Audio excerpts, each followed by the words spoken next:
I asked everybody what their biggest question was. I actually have a list, a huge spreadsheet of all the answers from a survey of top questions when it comes to becoming a software developer.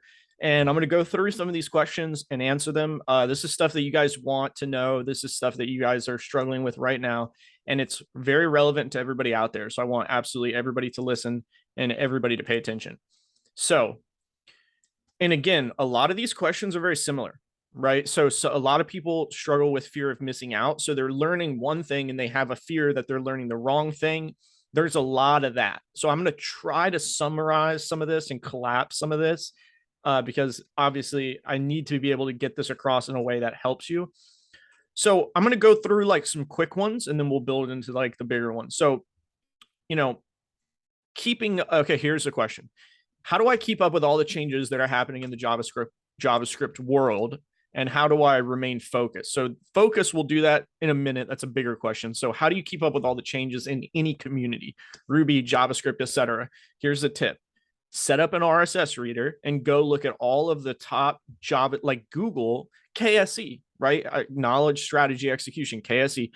First, you have to research what are all the top blogs or top Twitter accounts that have new JavaScript news or Elixir news or Rust news or Go news. Like literally make a list on a document of all of those sources of news, those outlets, and then make an RSS feed, use a Reader, like a free app like Reader or Readly or whatever, and then put all of those. You could put Twitter feeds in there too, put all those in Reader.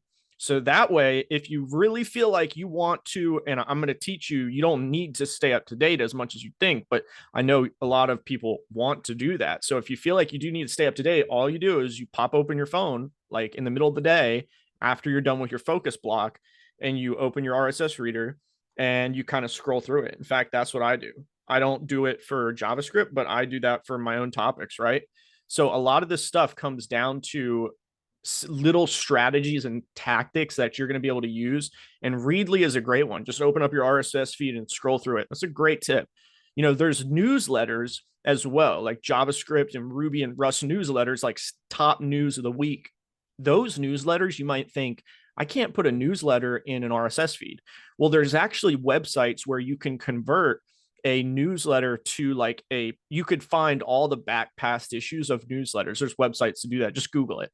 And then you can actually take that and put that in as a feed into your reader. So you scroll through and actually get a feed of the emails. That's kind of more advanced. And sometimes that doesn't work, but most of the time you can build out a little RSS feed or a little and make it a folder on your RSS app. Make a folder that you put JavaScript latest news, and it's Twitter accounts, blog posts, people, indie JavaScripters, Paul Irish. It's everything you could need. And then click on the folder. So you actually don't have to click through every single person's feed. You just click the folder and it's everything. You just scroll through everything. Okay. So that's a great tip. Take advantage of that. Number two, I don't understand how to I don't understand the programming language enough to be able to build the things I want. So again, this comes back to that thing that I always teach, which is you have to take a tutorial. And so here's the deal, right? You have to decide on what you want to build. So let's say this person knows what they want. They want to build a book library application. I use that example a lot, but like, let's just stick with it. It's a library application where you could come in and rent books and stuff like that. And this person wants to build that. It's their passion. It's their bright idea, right? So what you need to do is you need to go, oh, wait, like, guys, this is radical common sense. I'm proposing absolutely earth-shattering radical common sense, which if you honestly look at the industry is a lot of the opposite of what you see. So for instance, radical common sense is, okay, I need to build this app, and the app has a page where it's a list of books. And then I can click on one of those books and I can rent it or return it. And but I need to first build the list of books. Okay, well, a list of books, what's that? That's kind of like a list of blog posts.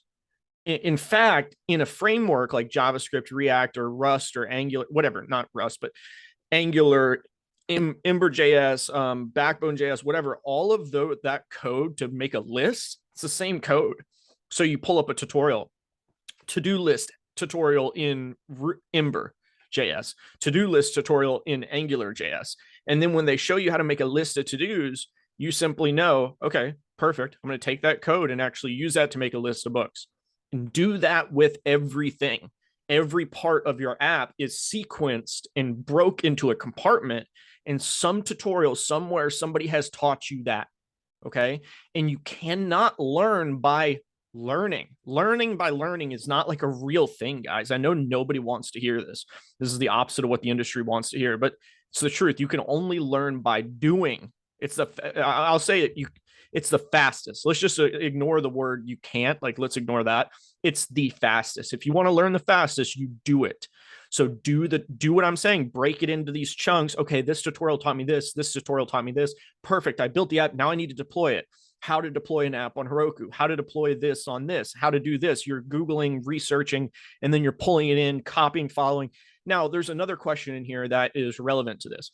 When you're going through this process of following tutorials and stuff, what do you do when you get an error page, right? This is like a very common thing that I help people out as far as like coaching clients. When you get an error page or an error in the terminal or in the website, you basically, I'm just going to be honest, you want honesty, right? As a developer, you have to become an absolute expert at overcoming errors, because 100% of your time as a developer, you're going to see errors. Developers deal with errors all the time, errors, debug issues, like all of this stuff. And it doesn't mean it's complicated. Here's what you do. There's an error in the terminal. There's an error on the page. Copy it, paste it into Google, click on Stack Overflow, click on the result. First answer, copy and paste what they say. Does it fix it? Yes, no, no. Okay, next answer, copy and paste what they said. Does it fix it? Yes, no, no. Next thing, copy and paste what they said. Does it fix it? Yes, no, yes. Perfect. Move on. God, this is an algorithm. This is you guys need to treat this like it's an algorithm. You're writing algorithms, but you're not acting like an algorithm. This is not complicated. Okay. If you want to be able to learn, you have to be able to do. If you want to be able to do, you have to overcome errors when you get them and be able to see the results of what you're doing. So you could be like, aha, I get it. Aha, I get it. You need that aha moment if that's truly what you want, or if you truly want to learn it. Right. Okay. So moving on. Next question. I'm not able to complete the amount of work expected at my Ruby on Rails job. So it's more of a statement, but like, here's what I would say is I've had that issue, and I've had all of these issues, by the way. So that's why I'm able to speak on it, where you're not able to complete the amount of work at the job. So what do you do? Okay. You answer it for me. What do you think I'm going to say? You can either run away or you could lean into it. Okay. But I don't have enough time. I've got a wife and kids. You probably do. Like, that's awesome. I love that you have a wife and kids. You might not. When you go home, you need to work on this. And then you need to get better at what you're doing so that when people expect something of you, you can achieve it. Now, here's the alternative. As you get better at what you're doing, and by the way, when I say get better, I mean hard skills. The Ruby on Rails is the hard skill in this case. You need to get better at that so you're faster. So at night, you're learning it. In the morning before you go to work, if nighttime you're busy with the babies, like in the morning, you're learning it more so that at work, you're faster, you're efficient, you're intelligent about it, right? Now, here's the catch. You have to also get better at soft skills. So the soft skills are even more important 100% of the time than the hard skills. I'm just going to be honest with you. So the soft skills aspect of this question is I need to go speak to somebody. I need to speak to a manager. I need to speak to a product manager. I need to speak to my boss. I need to speak to somebody and imprint the issue that I'm having onto them, but do it in a way that's persuasive, that doesn't there's so many nuances to this. If you go to your boss and tell him you're overwhelmed, you don't want him to think you're trying to get out of stuff. You don't want him to think you're lazy. You don't want him to think you're not ambitious. You do want him to realize you're trying really hard and you're learning every night, but you still are struggling with the workload. It's the actual unrealistic workload. So guys, you have to be able to do the hard skill improvement and the soft skill improvement that allows you to imprint your consciousness or your will into the world outside you, because it's going to make things better. Guess what? And by the way, you don't do that for selfish reasons. You do that because it's going to make things better. If you're struggling with your workload, how many other developers at your company do you think are struggling with that? It's probably a systemic issue, meaning systemically, the product team expects the developers to do more than they can or rush. So if you help improve your soft skills and then help fix that issue by stepping up as a leader, do you think that's going to improve the lives of everybody else? What if you influence that? What if you change that? What if you improve that? By slowing down, we speed up. Slow is smooth, smooth is fast, right? In the Navy SEALs, they teach that. So what if you have that influence, that impact at your organization, and then 6 other developers that are peers with you, their lives get 30% better. They go home 30% happier. Their wife is 30% happier too. Their kids are 30% happier too. Their like, dude, this is not about you. Like, wake the fuck up. I am so sick of this shit. Like, you're so selfish. Typically, most people are so selfish, and you need to be scolded. Okay. If you're like, I didn't want to get scolded, you need it, because otherwise you're not going to grow. You need a threat in the environment in order to grow. Okay. So turn this off if you don't want it. That's not my audience. My audience wants to improve, wants to get better. Sometimes that comes with people telling you what you don't want to hear. If the doctor comes and says you have cancer, you don't want to hear that, but he's going to be honest with you. He's going to tell you the truth. So I'm being honest. I'm telling you the truth. Sometimes you have to hear things you don't want to hear. So you have to overcome the feeling of like, oh no, I don't want to be talked to like this. I don't want to be scolded. Overcome that. Remove that from your brain. That's actually not helping you. 100% that's not helping you. You literally need to think perfect knowledge, information, knowledge. Like, emotion needs to be removed from this. In fact, I love that. If that's how you feel, I love that, because guess what? You're not going to be competing with any of the people I'm helping. You're not going to be making 250, 350K. You're not going to be competing with my people. The 350 people that I help in the next like 10 weeks or 3 months or whatever, you're not going to be competing with them if you feel that way. So this is like a little bit of motivation and insight. Like, you need to understand, like, it's okay to feel like, shit, I did need to hear that. Okay. Moving on. JavaScript mastery. This is a person says they have an issue with JavaScript mastery. You do not need to, like, there's no, what does that mean? Try to define that. What is JavaScript mastery? Like, try to define that. It doesn't really mean anything. Like, if you think it's like, oh, well, the ability to build any JavaScript application I'm asked to at any given time for any given reason, that's unrealistic. You have to ask yourself sometimes if what you want is unrealistic. What you need is JavaScript self-confidence. You need the self-confidence such that if somebody asks you to build something, you go, I could probably figure that out. You don't need mastery. You need self-confidence. JavaScript self-confidence. So replace that. I want JavaScript self-confidence. And the only way to get that is by building stuff like I talked to you about earlier, overcoming the bugs, overcoming the errors, overcoming the issues, and slowly building and building. After a while, you'll develop that self-confidence. And then somebody says, hey, I would love you to work on this top 2 bidding site in the United States. And you've never done anything like that. You're like, oh, I could probably figure that out. It's possible. Okay. I know, because that was my story. So this is done, and I'm not smarter than you. Okay. A lot of you are probably smarter than me. So don't have any, there's no excuses here. Okay. There's no excuses here. So under the next question, not sure if I want to do this professionally. Perfect. Try it as an experiment. Try it as an experiment. Run it as an experiment. Get a freelance client where you're programming for 3 weeks. See if you like it. Everything in life is an experiment. There's no black and white. Yes, I want to do this forever. No, I don't want to do this forever. That doesn't exist.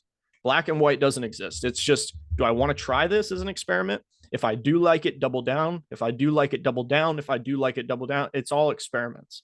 Okay. So you got to wake up to the fact that the way most people think about this is not exactly correct. So try it as an experiment. See if you like it. This is kind of, by the way, guys, I'm giving you kind of, this shouldn't be on YouTube. I don't know. This is more of like an advanced training. I can just already, like, when I get into this mode, like, people don't like to hear this. The public doesn't like to hear this. I usually save this for people that pay me a lot of money. Just because, like, people really don't want to hear this type of stuff unless they pay for it. So if a lot of you are like, well, I want to hear more stuff like this, or more people, or more like conversations like this frequently, you're going to have to work closely with me, because, you know, again, the public, this is like one of the few videos I'll put out where I'm really speaking like this. I know my podcast, it's very stern sometimes, but, you know, honestly, it's much more difficult and much more hardcore and much more advanced in the private coaching and content that I make. Okay. So danemiller.org, DAINmiller.org, if you're interested in that. Anyway, moving on. Time constraints, consistency and execution. I procrastinate and do not study yet. I do not have the time. I also feel like I do not have the right strategy in place that I feel will get me to a place where I can confidently build a custom website. Okay, so there's 3 issues there. Consistency, or 4: consistency, procrastination, time management, and strategy. That was like 4 problems in one. So you have to actually break stuff out into what are the subcomponents: consistency, procrastination, time management, strategy. I've already given you the strategy, so you don't need that. The strategy of breaking the web app into subcomponents, using online resources to learn how to build those subcomponents, building it till you get to an error, then researching on Google, copy paste, copy paste, copy paste to understand how to get past that error, and then keep going, keep going, keep going. And if you say, well, Dane, if I copy and paste the solution to the error, will I understand how to solve the error? You're not going to understand how to solve anything the first time you do it. Do you expect to know with mastery how to do something the first time you do it? That's absolutely insanity. Okay. You need to solve the error with copy paste first so that you build context in your brain and go, wait a minute, 3 weeks later, after doing that 4 or 5 times, that copy paste, like, I kind of understand what it's doing now. The context needs to be built. And again, this is not something that people want to hear these days, but it's the absolute fastest way to do this. This is what I teach. It's the fastest way to learn this. I'm just giving it to you guys. Now, look, consistency and stuff like that, that's procrastination and consistency, 2 sides of the same coin. I really do want to mention that procrastination and consistency, this is like a big problem for people. And even me, right? I'm right there with you. I procrastinate. We all procrastinate. It happens all the time. Now, what I will say is that with procrastination, there is there's a lot of subcomponents to it. It's like super advanced. I'm trying to not be super in depth here just because there's so much to go into. One aspect could be lack of courage. Another aspect could be fear of the items. So like an example is, let's say I'm procrastinating on coding. Well, what if I open writing code, right? Well, what if I open like a few tutorials and I just start reading it? So I have when you say you're procrastinating, typically you're pulling away from the thing that you want to go towards. So therefore, if you get some version of it, it could be code, it could be GitHub, it could be whatever, and you just start reading it, just start like sitting here, just like I am right now, like reading it and being like, oh, that's interesting. You don't even need to know what you're reading, right? You're basically touching it. Like if I'm pulling away from it, then if I'm like procrastinating on drinking water, right? I'm pulling away from the water. So like I should probably like have this water in front of me all the time and like kind of touch it and kind of put my hand on it and just be like, oh, it's not. Because when we procrastinate, there's so much fear there. We build up a lot of fear of like, it's hard to start because I procrastinated for so long. I've built up so much fear that it's hard to start. So by touching it and having it close to you and having it near you, reading it, having it into you, you're kind of decoupling that like pain of start. You're kind of coming closer to it. You're associating with it more. You're building an affinity to it. And then boom, the procrastination goes away. Doesn't happen right away. It's going to take a minute, but do that as an exercise. There's a lot of other components of procrastination, so I'm not going to go into that, but that's a tip, okay? If you procrastinate with something, pull up some version of it. If it's output, if I procrastinate with networking, I'm going to go read Twitter DMs. If I procrastinate with networking on Twitter DMs, I'm going to just read Twitter DMs for 30 minutes. And by the end of that, I'm going to feel like, what am I afraid of? This is just like words on a page, right? So that's a great tip. You leverage that. Okay. Here's the next question. Well, so I didn't answer time management. That's a huge problem for people. Let me touch on that for a minute. Time management. So with time management, one thing that you have to get like a handle on is you need to like this is in the military, they do this where they reverse plan. So if you need to go to bed by 10 p.m. because you wake up for a job at 7 a.m. or whatever, you need to reverse plan all the hours of your day and kind of structure, your day out. Do I need to wake up an hour early? Do I need to stay up a little bit later? You still want to get your sleep. Sleep is like the number one most important thing for health. Trust me, I've not done that, and that's been an issue. So sleep, you got to get your sleep. You need to get your sweat. I don't care how you sweat every day. You have to have a priority of pouring sweat. It's got to be some way. It could be steps. It could be run. It could be basketball. The process of pouring sweat is going to invigorate you in a way that solves a lot of mental health issues. Okay. Just trust me on that. Try that if you don't. And then there's a lot of other stuff, but try to reverse plan. That's a great strategy. There's some great YouTube videos. Life is a Special Operation. One of my favorite channels has a video on reverse planning. There's like a word. Oh, it's called backwards. Sorry. Backwards planning. So Google or YouTube, Life is a Special Operation backwards planning. Fantastic video on how a special operations guy does like planning. Learn from those communities. Like, listen, if you struggle with something, find a community that has absolutely mastered it and then learn from them. So if you struggle with courage, you need to be reading and consuming a tremendous amount of courageous people. Like if you struggle with time management, do you get what I'm saying? Right? It's radical common sense. So for me, if I'm struggling with courage, I need to be watching Navy SEALs. Like, I don't care what it is, Jocko, Life is like whatever it is, I need to be consuming it. And I've had that struggle just like y'all. I'm no different than all of you. You know what I mean? Like the fact that I was able to become a presidential innovation fellow is a testament to all of this stuff that I teach.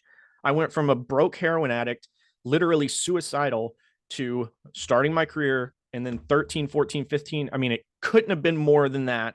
Months later, getting invited to the White House as a presidential innovation fellow, going from 30 to 105K per year in 13 months. And maybe even shorter. I haven't done the actual like timeline in a while. And then on top of that, having no knowledge of the code, literally learning on the fly. And I'm not any better than you. You could do all that. The only thing that's holding you back is all of this shit, all of this stuff that we're talking about. Okay. Now here's another problem: liking, disliking bias. If you don't like me, it's irrelevant. If you dislike me, or if you do like me, it's irrelevant. Take the information that's valuable. Some of this information I've told you is going to help you.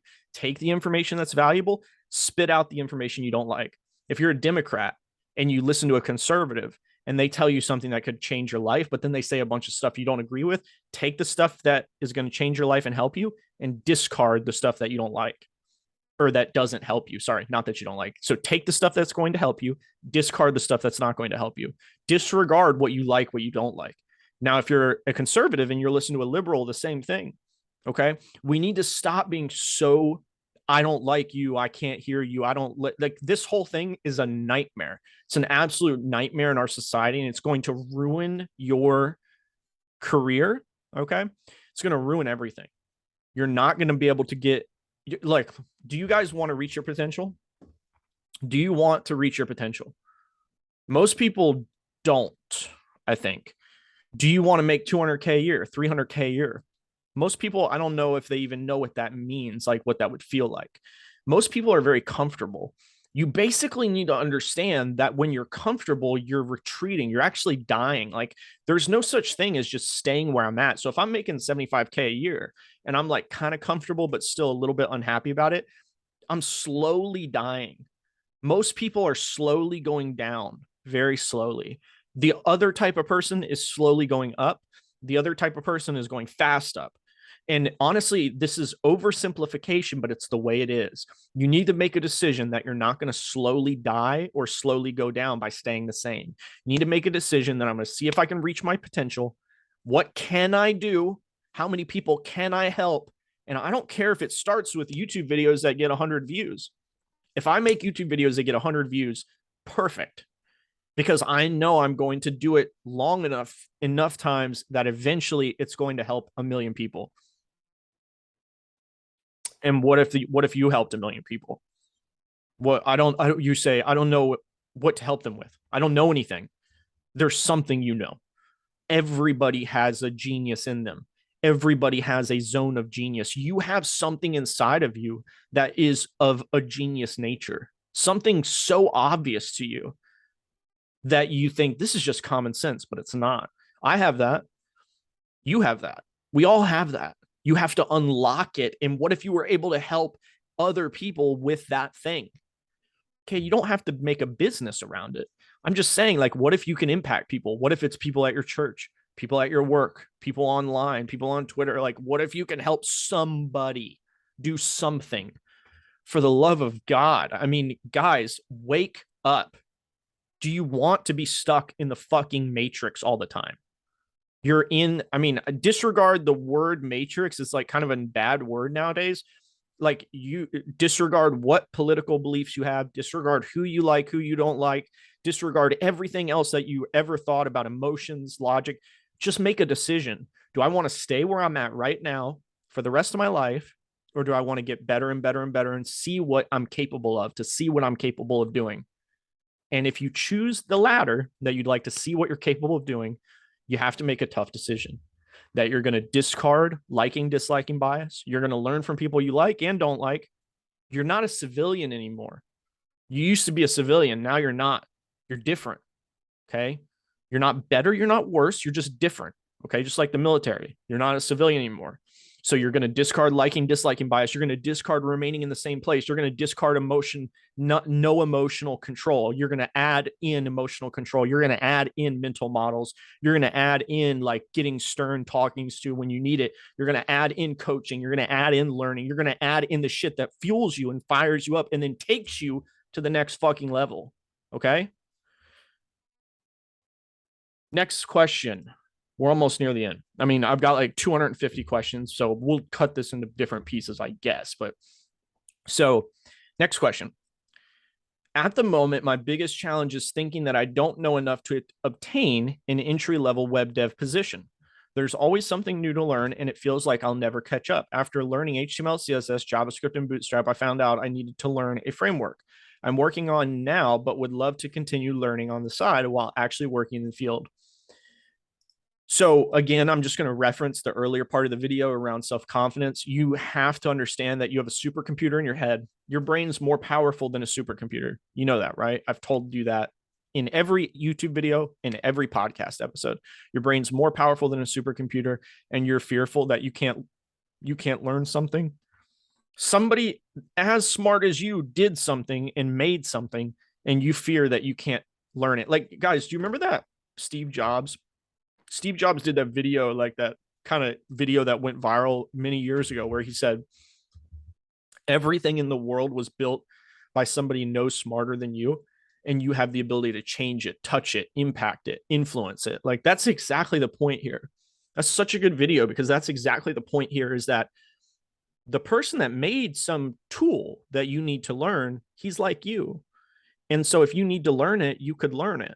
He's not any better than you. He's not a god that it's a behemoth thing. Like, it's not like that.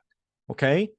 And even if it is, let's say it is that way. Let's say it's the biggest framework or the biggest library in the history of the world. It's going to take 10 years to master.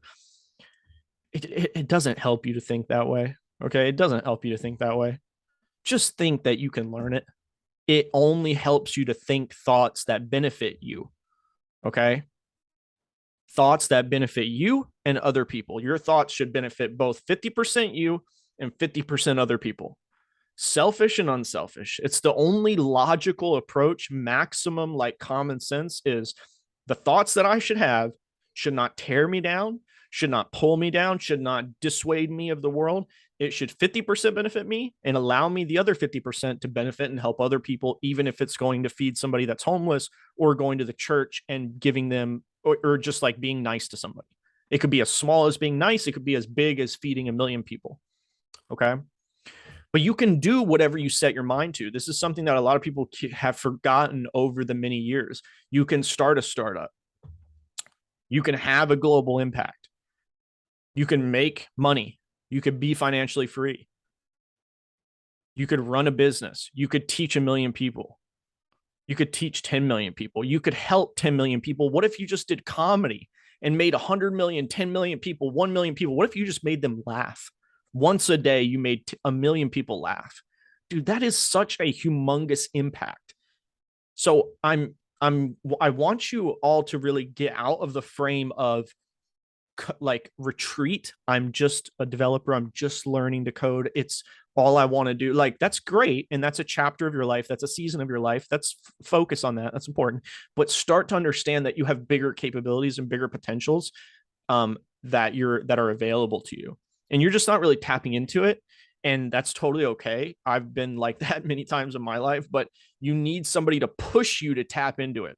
There's no way any human, and this is just a law of human, I wish it was different, but the law of human nature is that nobody is going to make a change without a push or threat. People make a change when they're threatened by like homelessness. People make a change when they're threatened by trauma. People make a change when they're threatened by a psychological experience, like a hallucinogenic experience, like mushrooms or whatever. People make a change when they're pushed by somebody, a father, a coach, a mentor, whatever. People make a change when there's a threat. Okay, threat's not a bad word. Again, liking, disliking bias, 0 or 1, none of that exists. Like that doesn't even exist.